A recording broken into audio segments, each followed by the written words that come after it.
निरंजन पोद्दार जी, देखिए अब सियासत पूरी तरह से हाई हो चुकी है। इंडिया अलायंस एक तरफ, बीजेपी एक तरफ, स्वाति मालीवाल वाले मामले को लेकर। लेकिन सर, आपका नजरिया क्या कह रहा है, आपका ओपिनियन क्या कहता है कि इस पूरे मामले पर सच्चाई आखिर कितनी है? जितना यहाँ सोशल मीडिया पर तेजी के साथ वीडियोस वायरल किए जा रहे हैं आम आदमी पार्टी की तरफ से, वो सच है, या फिर जो Swati Maliwal social media platform x पर अपने दर्द को और अपने जो यहाँ पर उनके साथ आप बीती हुई है उसे बयां कर रही है, वो सच है?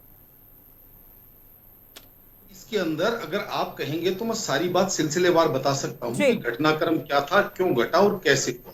ये इसकी कहानी की शुरुआत होती है जब स्वाति मालीवाल जी का जो डीसीडब्ल्यू का यानी महिला आयोग का कार्यकाल पूरा होता है, उस समय की शुरुआत होती है। उस समय पहले आपको ये समझनी पड़ेगी, जो विभव जी हैं, विभव कुमार है, वो आप ये समझ लीजिए आम आदमी पार्टी के अंदर आज की तारीख में सबसे ताकतवर व्यक्ति, यानी कि उनको कहा जाता है कि अरविंद केजरीवाल से भी ज्यादा ताकतवर व्यक्ति माना जाता है।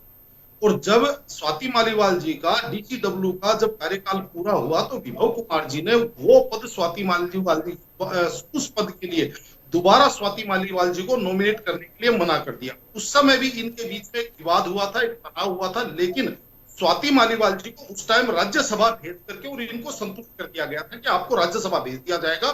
पार्टी ने बीच बचाव किया। इनके जो पुराने संबंध थे पार्टी के साथ, अरविंद केजरीवाल जी के साथ लगभग 18 वर्षों से, और पारिवारिक रूप से भी इनका दूर का इनकी दूर की रिश्तेदारी है, तो उन सारी चीजों का लिहाज करके इनको राज्यसभा भेज करके इनको संतुष्ट कर दिया गया। अब होता क्या है कि जिस तरीके से आबकारी घोटाला होता है, इस घोटाले के अंदर अभिषेक मनु सिंघवी अपने व्यक्तिगत और अपनी जो वकालत और अपना प्रोफेशनल सारी की सारी ताकत लगा करके आबकारी घोटाले के अंदर अपनी जान झोंक देते हैं आम आदमी पार्टी के पक्ष में। तो उस चीज का पारितोषिक देने के लिए उनको राज्यसभा के लिए कमिट किया जाता है कि आपको हम राज्यसभा भिजवाएंगे।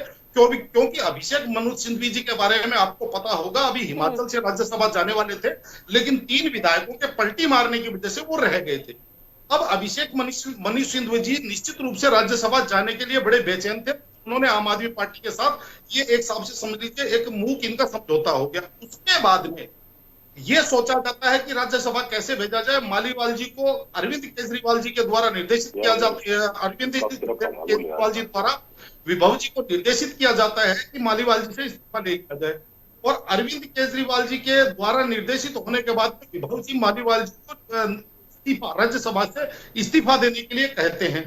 इसके लिए मालीवाल जी लगातार 2 दिन से अरविंद केजरीवाल जी से टेलीफोन पर संपर्क करना चाह रही थी, उनसे उनका संपर्क नहीं हो पा रहा था, उनसे वो बात करने के लिए आगे नहीं आए। तो स्वाति मालीवाल जी बिना अपॉइंटमेंट के, बिना बताए केजरीवाल जी के घर पे चली जाती हैं।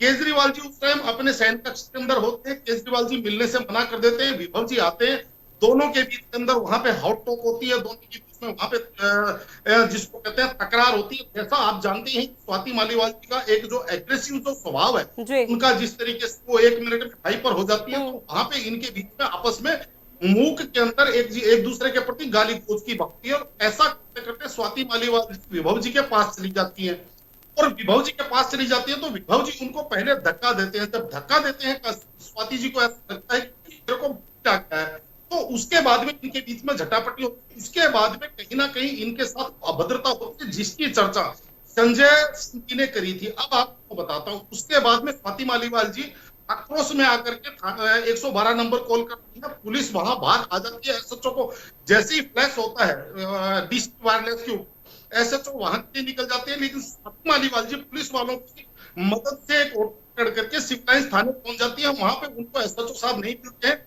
एसएचओ साहब से वहां थाने के नंबर से बात की जाती है। एसएचओ साहब कहते हैं आप 5 मिनट में रुकिए, मैं वहीं पे आता हूं। एसएचओ साहब वापस थाने पहुंचते हैं, तब तक स्वाति मालीवाल जी के पास लगातार सीएम हाउस से लगातार फोन आ रहे थे। और कहीं ना कहीं सुनने में आता है कि सीएम साहब का या विशेष सीएम का भी उनके पास फोन आया, जिसको सुन करके वो वहां से बिना कंप्लेंट दर्ज कराए, बिना कार्रवाई करे वहां से निकलने के बाद कहीं ना कहीं बैठ करके घटना हुई। एक जिसको कहते हैं कि मामले को शांत करने का प्रयास किया गया कि भाई इसको ठंडा करके इसको खत्म कर दिया जाए। स्वाति मालीवाल जी इसी चीज को लेकर 3 दिन तक शांत रहती हैं। और संजय सिंह जी इस चीज के लिए वो कहा जाता है कि मालीवाल जी एक शर्त लगाती है कि विभव के ऊपर कार्रवाई होना अनिवार्य है, क्योंकि मैं इस अपमान सहन नहीं करता हूँ। तो संजय सिंह करते हैं, पीसी के अंदर वो ऐसी बातें करते हैं स्वाति मालीवाल को एक संतुष्टि होती है, 15 तारीख को संजय सिंह जी पीछे करते हैं, उनको संतुष्टि होती है। मामला फंसता वहां पे है जब 14 तारीख को अरविंद केजरीवाल जी, संजय सिंह जी और विभव एक साथ जब लखनऊ यात्रा बिल्कुल करते सर, और हैं, सीधे तो तौर पर कहा जा सकता है क्योंकि जिस तरह से ठीक है सर, माफी के साथ आप सभी मेहमान हमारे साथ जुड़े उसके लिए आप सभी का बहुत शुक्रिया। समय की कमी, मुझे चर्चा को यहीं वाइंड अप करना होगा।